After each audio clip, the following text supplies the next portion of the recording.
Nama saya Ari Indra. Saya profesinya pencinta alam, menyamar menjadi arsitek.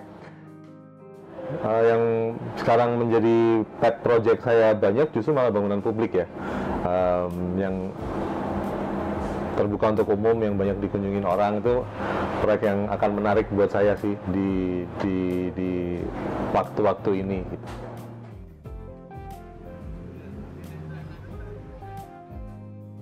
Saya tuh penggemar pohon sebenarnya. Saya tuh seneng pohon. Saya kalau bisa tidak menebang pohon di semua proyek saya, ataupun kalau harus ditebang, pohonnya harus diganti, karena menurut saya pohon itu adalah salah satu komponen yang paling penting ya. Ada joke yang garing banget kan, dibilang, oh Salatiga dapat 7 dong gitu kan. Itu kan kayak krik banget kan buat orang Salatiga. Jadi terus diabadikan aja kan, 7 itu pitu ya dalam bahasa Jawa ya. Dan namanya pitu, terus pas juga sebenarnya 7 lantai, terus habis itu kamarnya cuma 7, dan lucky number 7 sih sebenarnya kan.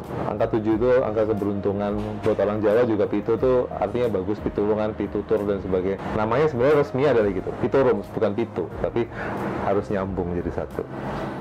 Saya tuh suka tokoh-tokoh monster dan sebagainya, sebagai itu tadi True Blue Japanese. Kami itu percaya yang namanya buto, yang namanya apa, setan, memedi gitu kan, percaya banget. Jadi saya bilang saya pengen monster. Soalnya monsternya harus monster yang agak-agak fleksibel, bisa dirubah menjadi serem, bisa jadi cute dan sebagainya. Masa kini itu literasi itu sangat rendah, orang tuh malas membaca. Jadi saya kepengen orang tuh di sini secara panca indera tuh mereka aktif ya, matanya tuh aktif, tidak hanya melihat warna dan sebagainya, tapi kepengennya orang mulai membaca, dan makanya bacaannya diletakkan di tempat-tempat yang agak iseng kan sebenarnya, dengan font yang juga yang tidak formal dan sebagainya, supaya orang tergugah untuk membaca, supaya orang matanya tuh jelalatan gitu ya, melihat, membaca dan sebagainya. Semua yang di Piturum, kecuali nama hotelnya, semuanya terdiri dari satu suku kata. Name tag pegawainya, namanya semua satu suku kata semua. Terus kamarnya juga jadi 404 gitu ya, supaya orang mudah mengingatnya. Limitation is our forte gitu. Jadi semuanya memang sengaja dibuat limited, kecil tapi catchy semua. Jadi semuanya pakai nama bahasa Jawa dan sebagainya, supaya orang punya kasanah lain. Luas total lantainya Piturum itu 150 meter persegi. Itu jauh lebih kecil dibanding rata-rata luasan rumah orang Salatiga sih. 150 itu terbagi menjadi 6 lantai ya. Jadi masing-masing lantai mungkin sekitar kayak 30-an meter persegi, karena kan tanahnya kan sebenarnya 12 kali 2,8, nah, kurang lebih 36. Satu lantainya 30 meter persegi lah. Jadi total itu 150 meter persegi, plus minus kecil ya. Sebenarnya yang paling mudah adalah mendistract attention orang aja sih, supaya mereka tidak sadar bahwa mereka berada di ruangan kecil, dan orang itu kan mudah mudah dibuat happy dengan atraksi visual yang menarik, karena kan mata kita tuh selama ini kan menjadi yang mengendalikan manusia itu sebenarnya adalah mata kan. Selama ini kita tuh kayak disandera oleh mata kita. Ya udah, untuk mendistract perhatian orang terhadap ruang kecil dan sebagainya, itu tadi diberi hal-hal yang membuat mata kita jelalatan, terus orang lupa gitu ya, bahwa ruangannya kecil, tempatnya kecil. Jadi saya justru yang paling saya suka adalah bahwa saya men-challenge pikiran orang dengan membuat bangunan yang seperti tipis dan fungsinya bukan rumah tinggal. Kalau rumah tinggal mungkin banyak kali ya, karena di beberapa di media kita lihat banyak rumah tinggal yang terbatas dan sebagainya. Tapi ini tuh public building loh. Ini tuh orang tuh datang comes and go ke sini, makan, menginap dan sebagainya, dan lihat kita bisa membuat bangunan yang setipis ini gitu. Menurut saya sih itu yang paling saya suka sih. Ya memang sebenarnya harus di custom pakai besi dan sebagainya. Terus kalau diperhatikan juga banyak menggunakan besi, karena saya suka sesuatu yang ya biar nggak terlalu tebel ya, tipis dan sebagainya. Dan itu membuat space-nya ya agak spesies sedikit lah. Kadang-kadang cuma bedanya kayak cuma 2 cm, 5 cm. Tapi bayangin nggak sih di lebar 2,8 meter itu 5 cm itu udah kayak berapa persen ya kan. Jadi kenapa makanya semua furniture kecil-kecil dan diatur seperlunya. Kenapa saya di Salatiga? Karena Salatiga adalah kota yang saya suka. Jadi saya memulainya harus di sini gitu. Maksudnya supaya di Salatiga ada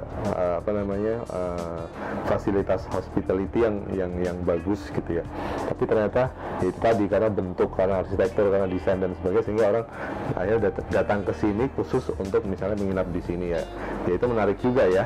Nah, jadi ya itu. Kepengennya sih akan berkembang ke kota-kota lain, tapi mulai dari sini karena ini kota yang saya suka.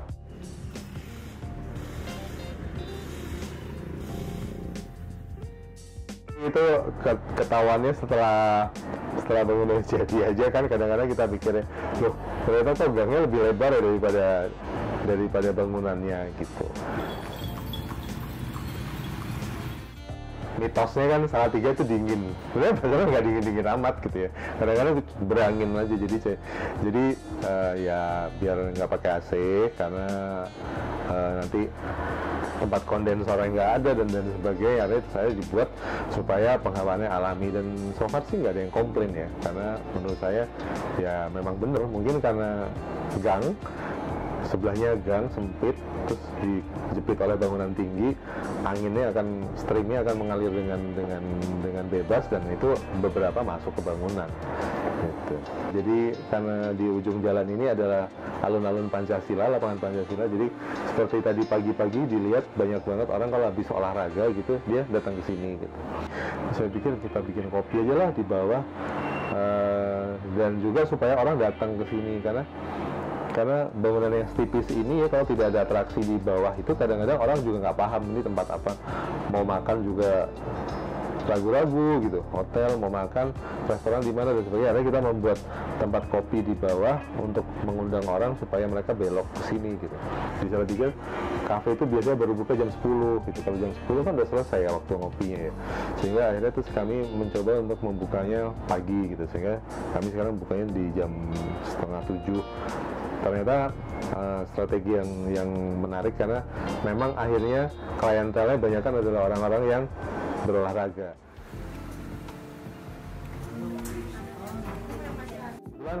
Saya paham gitu ya dengan dunia konstruksi, dan tadinya sebenarnya kepengen semuanya memakai baja, memakai besi karena memang saya penggemar baja dan besi, tapi kemudian karena alasan kemudahan konstruksi juga akhirnya kami memutuskan untuk memakai beton bertulang untuk struktur utamanya. Tapi kalau diperhatikan sebenarnya bagian sirkulasinya banyak memakai besi supaya lebih, waktu itu lebih mudah difabrikasi di luar dan dipasang di sini aja.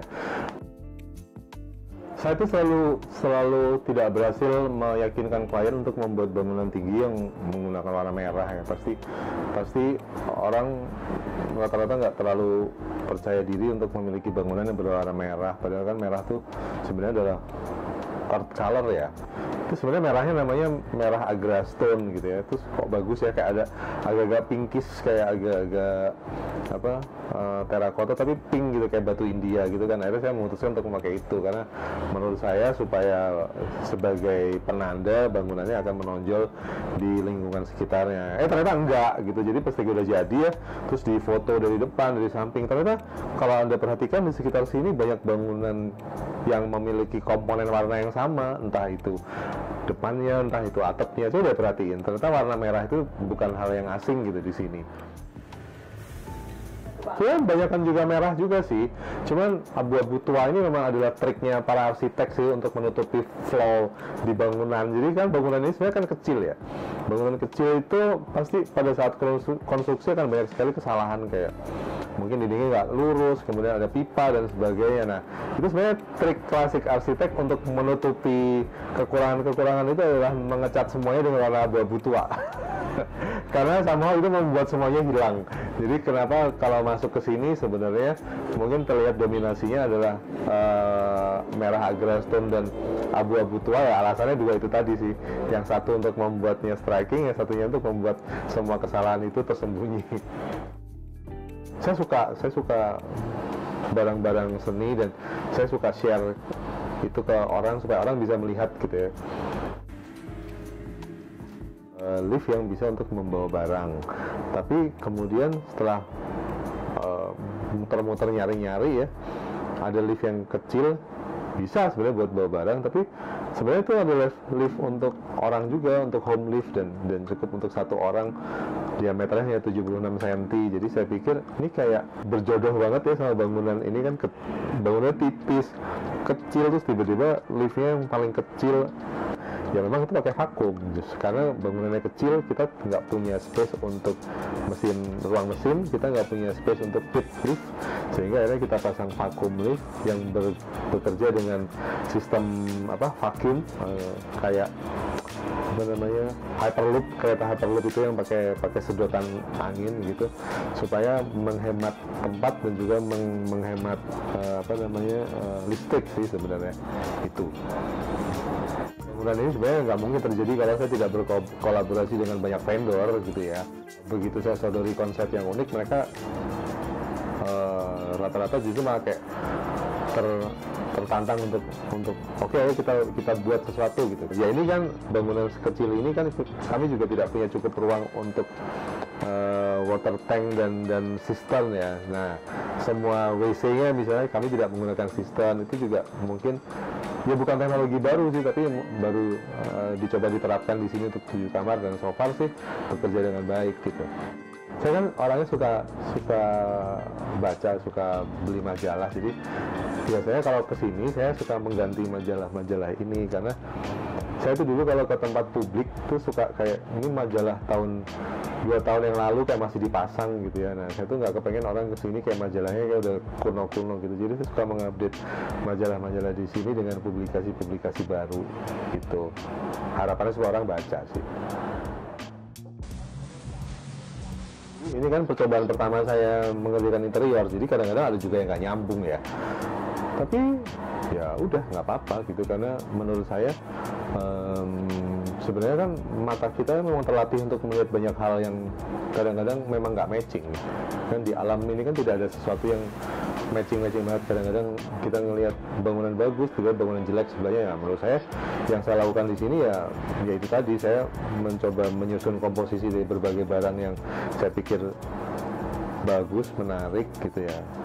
Tapi persepsi orang bagaimana kan terserah masing-masing ya. Jadi kalau saya pikir sih ini sudah yang optimal yang saya lakukan, walaupun memang nggak akan pernah puas sih.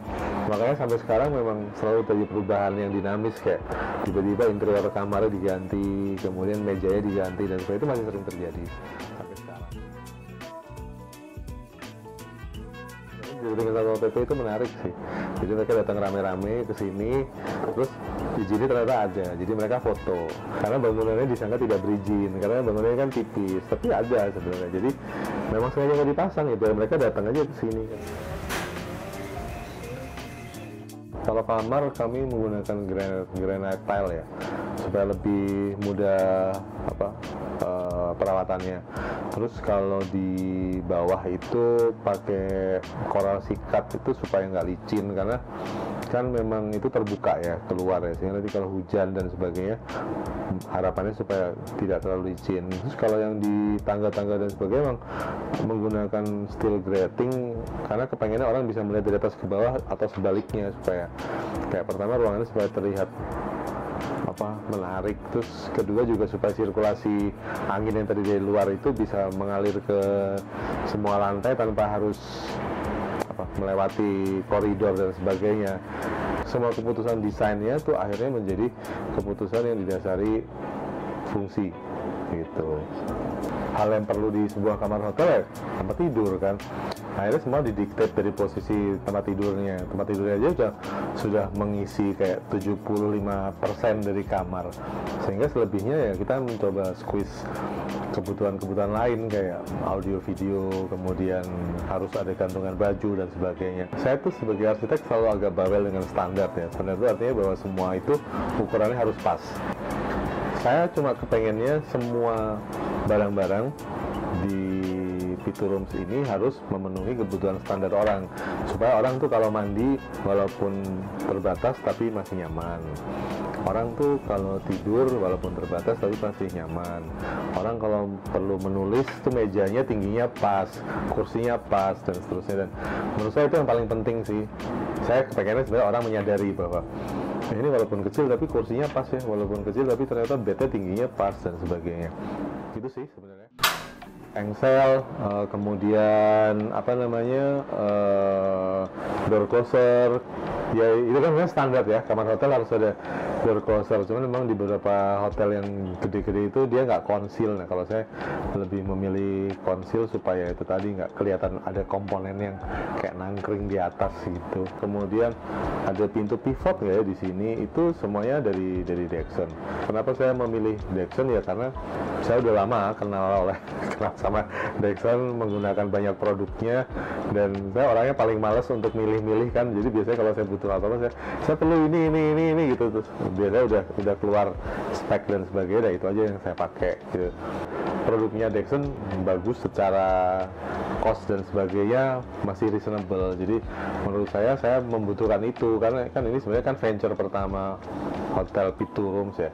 Jadi memang pilihannya artinya jatuh kepada Dexon karena itu tadi kayak fungsinya harus memenuhi dulu, dan secara ekonomis juga tidak membebani kita, dan secara maintenance juga nanti lebih mudah karena kan Dexon dari mana-mana.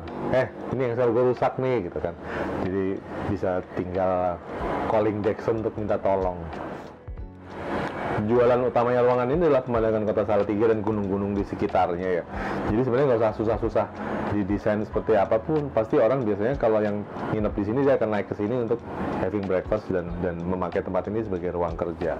Tapi kemudian itu tadi idenya sebenarnya kepengen membuat supaya tempat ini menjadi seperti rumah.